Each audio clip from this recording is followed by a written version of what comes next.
I think showing any gameplay footage past Act 1 would be too spoilery, so I'm not gonna do that today. Also, this video may be a little disjointed. I feel like over the past 2 weeks or so, my mind state has been to defend Silksong because it is a divisive game. I guess I just want to talk about Silksong. So, whenever a huge game comes out and there's negativity surrounding it, it usually goes something like this. A few things. The game is greedy, filled with microtransactions, pay to win, premium slop. When a game is asking you for $70, sometimes $80, and you don't even get to own it, you just have a license to play the game. And even after that, as absurd as that is, they want to ask you to pay even more? Another one is a game for everyone is a game for no one. This usually gets talked about around sequels, reboots, and remasters, whatever, where it feels like instead of a game appeasing its core audience, it's usually heavily watered down to catch a wider audience. Cast that wide net. Sometimes it won't even feel like a video game anymore. It'll feel like an interactive movie filled with long cutscenes, grindy combat, tutorials that never end. Seriously, you know what I'm talking about. When you're halfway through a game and you're still getting a prompt on screen telling you what button to press to reload your gun, the yellow paint and all that. And lastly, whenever there's a lot of negativity surrounding the release of a big game, it's usually about it being broken at launch, filled with a bunch of bugs and performance that's all over the place. But Silksong is an entirely different beast,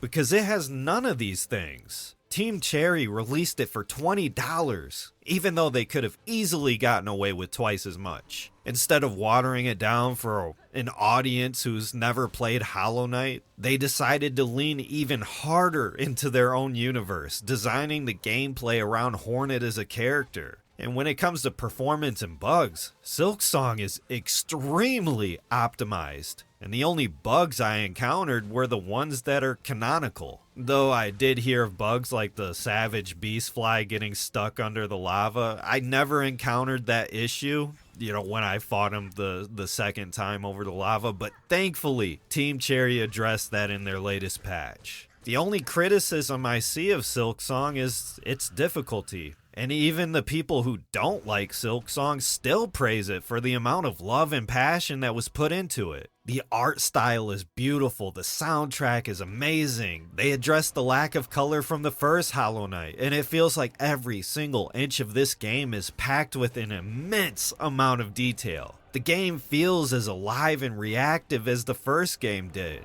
But the game is too difficult. It's not fun. Enemies hit you for 2 masks. Boss runbacks are too punishing. Platforming and level design, it's tedious. The in-game economy is broken. But for me, I had the exact opposite reaction when I played Silksong. Because not only did I go in, being a person that played the first game, I went in knowing exactly what I was getting into. I went in knowing that I was going to play a Soulsvania, a Souls-like, or whatever you want to call it. I too have Souls fatigue, but I loved the first Hollow Knight. And after going in blind and just soaking in all the atmosphere, my first playthrough, and I use first playthrough really lightly because I never reached Act 3. I don't even know if I could consider that a playthrough. Even though I reached the ending credits, I was excited to watch some reviews and see everyone else's reactions to the game. And what surprised me is that a lot of them were saying that Silksong was a downgrade from Hollow Knight. So let's address the 2 mask damage thing, because I think it's the biggest thing that gets discussed. While I agree that contact damage should never hit you for 2 masks, this was one of my favorite design decisions of Silksong, because it gave every single fight an engaging sense of risk and reward. There was weight behind every combat encounter, where I couldn't just turn my brain off and face tank the enemies. I had to remain engaged the whole way through, choosing whether to heal or use one of my abilities at a moment's notice. It gave a lot of strategy and made the fights feel more like a dance. No longer could I pogo off of an enemy's head. I now had to position and distance myself correctly to diagonal slash, which, by the way, I got so used to that. So even when I found the crest that gave me the Hollow Knight downward slash, I immediately switched back. Because at that point, it was so ingrained into my muscle memory that honestly, every single crest I found in the game, I ended up just switching back every single time. If enemies didn't hit me for 2 masks, I don't even know how the game would play. I don't know if I would get the same satisfying feeling of zipping across the room for a mid-air heal, the same way. In Hollow Knight, if you wanted to heal, you had to stop dead in your tracks and charge your soul gauge or whatever. And I used to choose not to heal because of that. Also, are the runbacks in Silksong really that bad?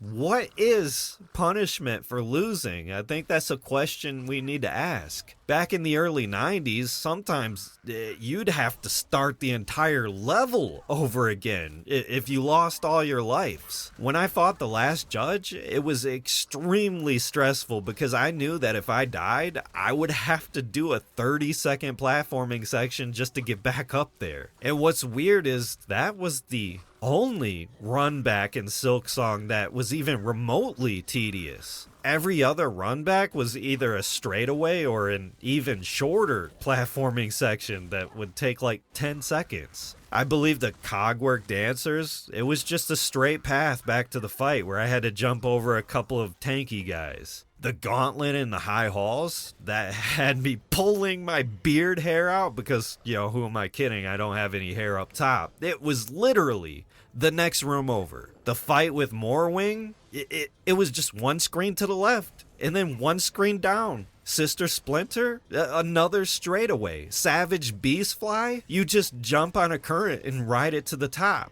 That fight with Trabio, if you hit the lever in the Citadel, the bench is directly under his boss room. Even the last fight, or at least my last fight against Grandmother Silk, the one that got me to the credit screen, it was one wall jump and a pogo on a spike platform. It takes less than 10 seconds to get back to her. I don't understand the complaint that runbacks are too punishing because in my opinion, I feel like the runbacks in Hollow Knight were more punishing. Not only did your soul gauge break, incentivizing you to go back to the boss over and over again instead of turning around and exploring somewhere else, you had to track down your shade and hit it a couple times to get your stuff back. That mechanic was way more tedious. There were so many times in Silksong where I just turned the other way, did some side quests, upgraded my needle, came back to the boss fight stronger. This mechanic was an astronomical improvement over Hollow Knight. The other complaint is that the economy is broken.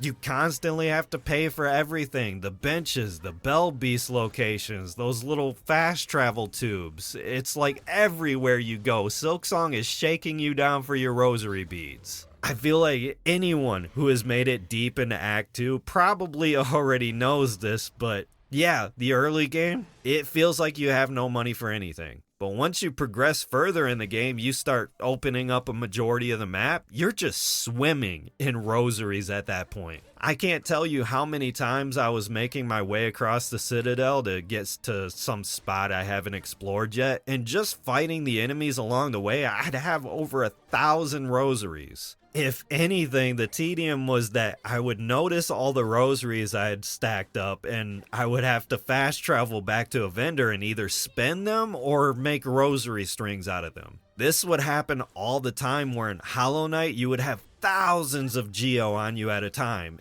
and everything was expensive. But Silksong tones that down a bit and gives you more things to buy. I think a lot of the tedium that people are feeling in Silksong just comes down to the nature of it being a metroidvania. Naturally, there's a lot of backtracking in Silksong, so whenever you have to do a run back for a boss fight or grind a few rosaries to unlock a bench somewhere, it just adds on to the fact that Silksong is already a game with a huge ass map you have to traverse. Which, thank God for that sprint. If the movement in this game wasn't this good, every single complaint would be valid. The only nitpick I had with Silksong was that Yo, that damn High Hall's Gauntlet. The room that had like 10 waves of enemies in order to progress, and it was brutal. It took me multiple hours to get past. And I thought that somehow Team Cherry had put this mob room in the game as a lesson in order for me to hone my skills for the challenges to come.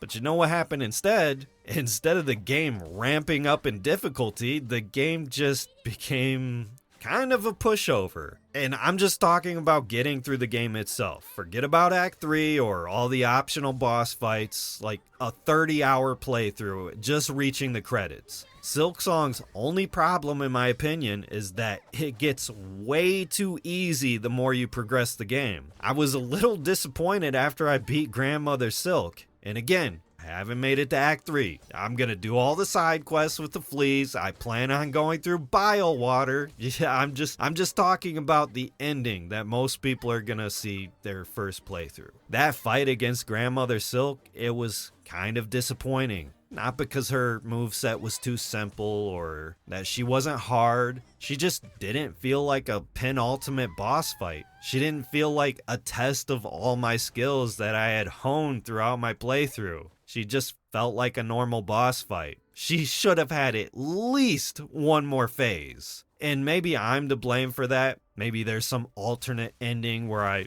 I fight a souped up version of her. I don't know. Like I said, I played the game blind. But Silksong, I feel like it has the problem where the difficulty curve feels like it's inverted, if that makes sense. The game starts off somewhat challenging, but you're just learning the combat and the movement mechanics. Everything's new to you at that point. But the difficulty curve gets easier the longer you play instead of naturally getting more challenging. When the last judge before Act 2 takes me a total of 40 tries to beat, but the last boss of the game takes me only 3 tries, it just doesn't feel rewarding in the same way. I still think Silksong is an amazing game. If I had to rank it or review it compared to Hollow Knight, I would say Silksong is more fun than Hollow Knight, but Hollow Knight is more memorable. It's definitely more of an improvement over every aspect of Hollow Knight, and maybe this is just nostalgia talking, but I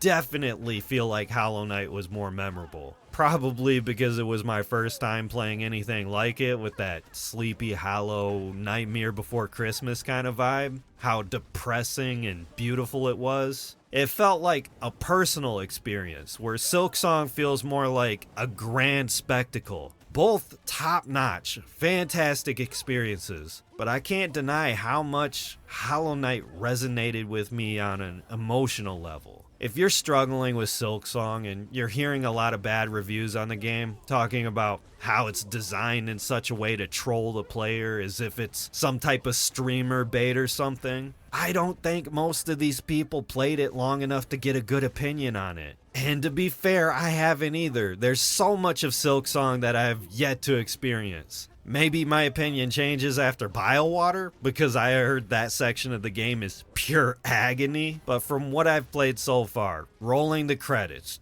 just that, I had that similar feeling that I had with Hollow Knight, being extremely sad and wishing I could wipe my brain and play it again. I almost never get that when I finish a lot of other games, especially in the AAA space. I'll sit there at the credits and I feel like my time was being wasted. My money was being wasted. That I wasn't engaged while I was playing it. Not having that feeling of wanting to start a new playthrough right after. But with Silksong, my instinct was to go back to my save file, press continue, and start squeezing every ounce of content out of it because of how amazing the game is. I'm not saying your opinion isn't valid if you think the game is too difficult or too tedious to play. I personally have Souls fatigue, and though I haven't felt the same fatigue yet with Metroidvanias, simply because of how much I love Metroidvanias, I can see how some people would have Metroidvania fatigue. But I don't think it has anything to do with Silksong's game design per se. I think if you push through and embrace every single challenge it has to offer, it's a rewarding experience that won't leave you wanting.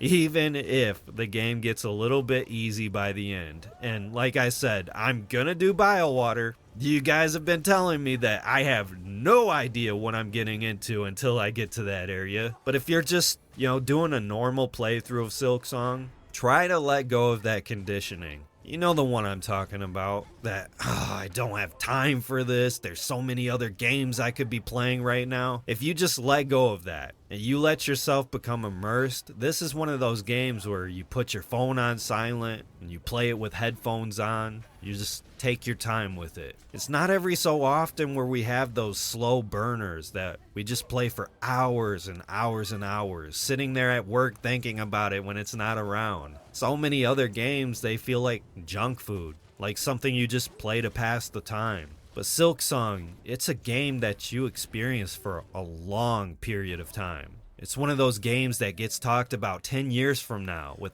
hours-long retrospectives. Silksong is a game worth your time. And if you're sick of games hand-holding you and having interruptive tutorials, formulaic game design, Silksong will take you back to when video games were video games. Thanks for watching. I'll catch you in the next video. Later.